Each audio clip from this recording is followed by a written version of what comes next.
আমার মনে হয় নির্বাচনটাতে অবশ্যই সময় নিয়ে করা উচিত। দেশের আইন ব্যবস্থা এখনও পুনর্বহাল হয় নাই পুরোপুরিভাবে।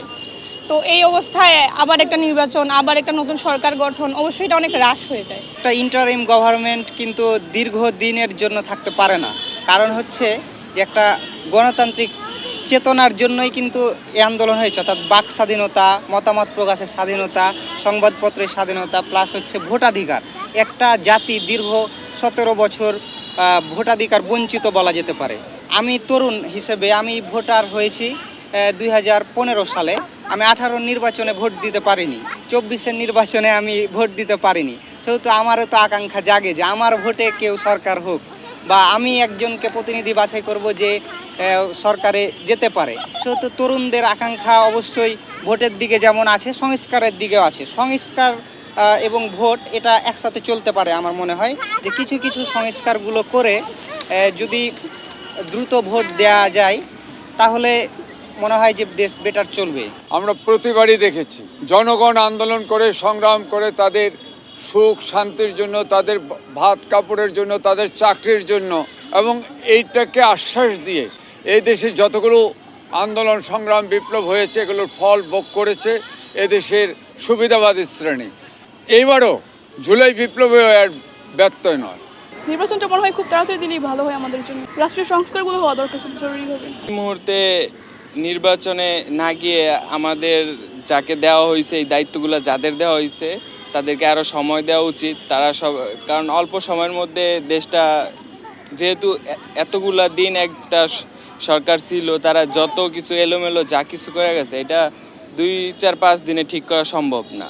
তো যেই আসবে তাকে সময় দিতে হবে, সময় দিলে সে কাজগুলা গুছায় তারপরে চাইলে সে অন্যের হাতে দিতে পারে। বা মূল কথা হচ্ছে দেশের স্বার্থে যে কাজ করবে বা দেশের উন্নতি হবে, সার্বিক উন্নয়ন হবে, আমরা তার সাথেই আছি। দ্রুত নির্বাচন হলে পরে বিশৃঙ্খলা মানে এটা ছিল সেটা কেটে যাবে আর কি। মানে দ্রুত নির্বাচন দিয়ে দেওয়াই ভালো, এর মাঝে সংস্কারও হোক। অ্যাটলিস্ট দেশে আইন ব্যবস্থাটা পুরোপুরিভাবে স্টেবল করে এবং যে ফ্যাসিস্ট সরকার আছে তার একটাকে বিচারের আওতায় এনে তারপরই নির্বাচনটা দেওয়া উচিত। বাকি সংস্কার তারপরে হবে, যা হওয়ার এরপরে হওয়া উচিত। একটা রাজনৈতিক সরকার যেভাবে সিস্টেমেটিক্যালি দেশ চালাতে পারে, তাদের একটা শক্তি থাকে।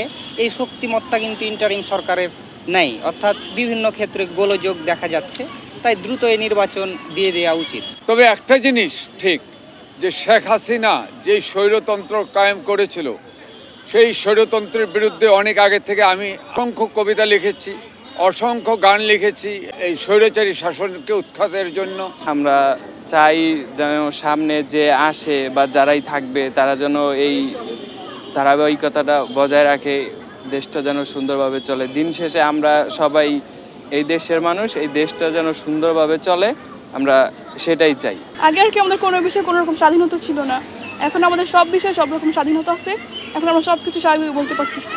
নির্বাচনের ক্ষেত্রে আমরা অবশ্যই চাইবো সেটা নিরপেক্ষ নির্বাচন হোক। তো যখন আইন ব্যবস্থাটা পুরোপুরিভাবে দেশে স্টেবল হবে তখনই সেটা মানে নিরপেক্ষভাবে হওয়া সম্ভব। কোথাও কোনো যদি কেউ আপনার ক্ষমতা খাটাতে চায় সেখানে আইনি ব্যবস্থা নেওয়া হবে।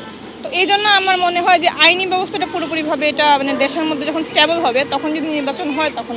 আমরা কেন্দ্রে গেলে আমরা নিজের ভোটটা নিজে দিতে পারি না, আমাদের কেন্দ্র থেকে বলা হয়েছে যে চলে যাও, তোমার ভোট হয়ে যাবে, ঠিক আছে। তো আমরা চাই না ওরকম কিছু হোক, যেই আসুক যেন সবাই তাকে সাদরে আমন্ত্রণ জানায়, যেন সে সবার জন্য কাজ করে।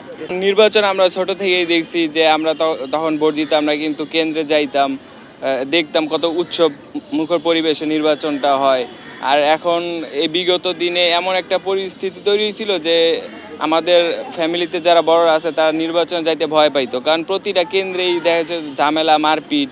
তো কে নিজের খেয়ে ভোট দেওয়ার জন্য মার খাবে বা নিজের ক্ষতি করবে।